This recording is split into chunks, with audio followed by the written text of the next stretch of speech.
السلام علیکم ویورز، میں ہوں زاہد تنوری ایڈوکیٹ۔ آپ دیکھ رہے ہیں لا اینڈ دا لائف۔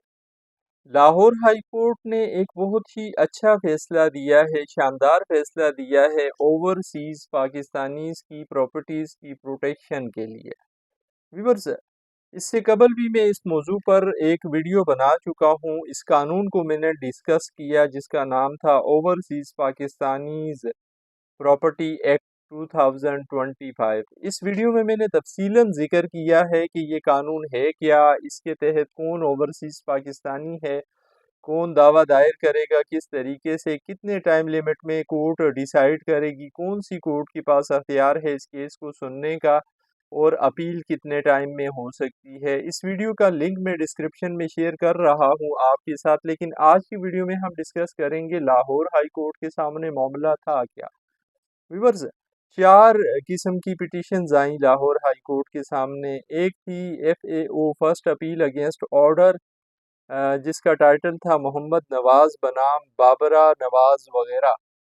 یہ ایک تعمیلی مختص کا دعویٰ دائر کیا تھا پٹیشنر نے اسپیشل کورٹ میں، جو اسپیشل کورٹ اس نئے قانون کے تحت قائم ہوئی تھی، بنی تھی اس کورٹ میں، لیکن کورٹ نے اس کیس کو نہیں سنا۔ کورٹ نے یہ کہا کہ سوٹ فار اسپیسیفک پرفارمنس اور سوٹ فار ڈکلیریشن نہیں سنا جا سکتا۔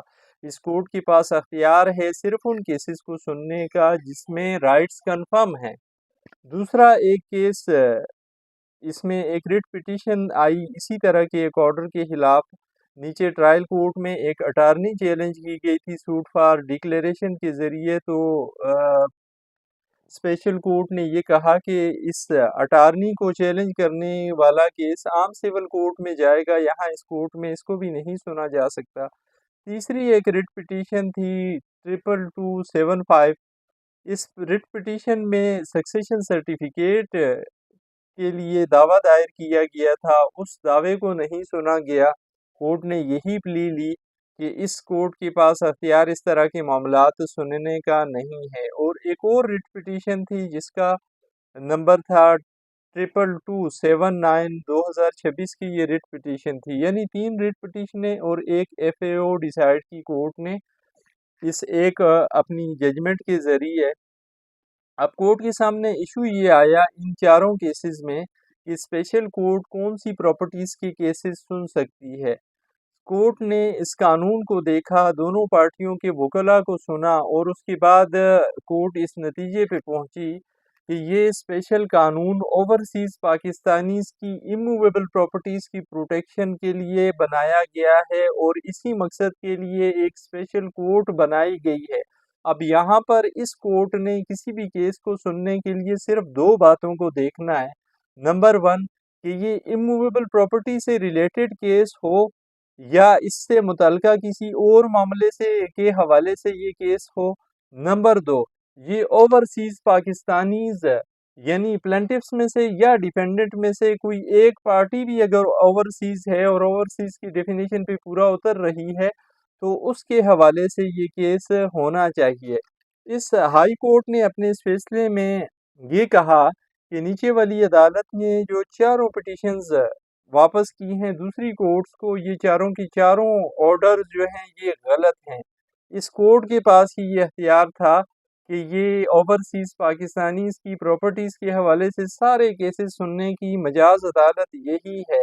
سوٹ فار اسپیسیفک پرفارمنس کا دعویٰ اگرچہ ویسے عام طور پہ پرنسپل یہ ہے کہ ایگریمنٹ کی بنیاد پر کسی کو حق حاصل نہیں ہوتا یا کسی کا ٹائٹل کریٹ نہیں ہوتا۔ ہاں، حق حاصل ہوتا ہے تو صرف اس حد تک ہوتا ہے کہ وہ کیس کر سکتا ہے، اور کیس ثابت کرنے کے بعد اس کا ٹائٹل بنتا ہے۔ یہ کمپلیٹ قسم کا رائٹ نہیں ہوتا، لیکن یہاں پر لاہور ہائی کورٹ نے یہ کہا کہ اس طرح کے معاملات ہوں یا سکسیشن کے معاملات ہوں یا 12(2) کی کوئی درخواست ہو یا general power of attorney cancel کرنے کا سوٹ فار ڈکلیریشن کا کوئی معاملہ ہو، سارے کے سارے معاملات دیکھے گی یہ کورٹ اس قانون کے تحت اوورسیز پاکستانیز پراپرٹیز ایکٹ 2025 کے تحت، کیونکہ اس ایکٹ میں یہ کہہ دیا گیا ہے کہ یہی کورٹ مجاز ہے اوورسیز پاکستانیز کی پراپرٹیز کی معاملات کو دیکھنے کے لیے۔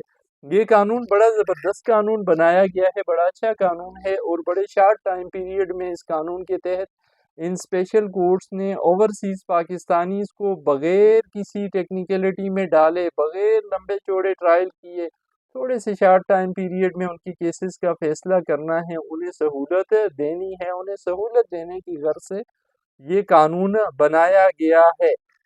ہائی کورٹ نے یہ کہا کہ نیچے والی عدالت نے جو یہ چاروں آرڈرز کیے ہیں، ایف اے او میں جو ہوا یا باقی 3 ریٹ پٹیشن میں جو تینوں آرڈرز ہوئے، یہ سارے کے سارے غلط ہیں، لہٰذا ہائی کورٹ نے یہ کیسز واپس بھیج دیے اسپیشل کورٹس کے پاس، اور اسپیشل کورٹس کو کہا کہ آپ ان کو کیسز کو سننے کی مجاز ہے، آپ ان کیسز کو سنیں، کیونکہ یہ اوورسیز پاکستانیز کی اموویبل پراپرٹیز سے ریلیٹڈ کیسز ہیں، اور ان کیسز کا تعلق ڈائریکٹلی یا انڈائریکٹلی اموویبل پراپرٹیز کے ساتھ بنتا ہے۔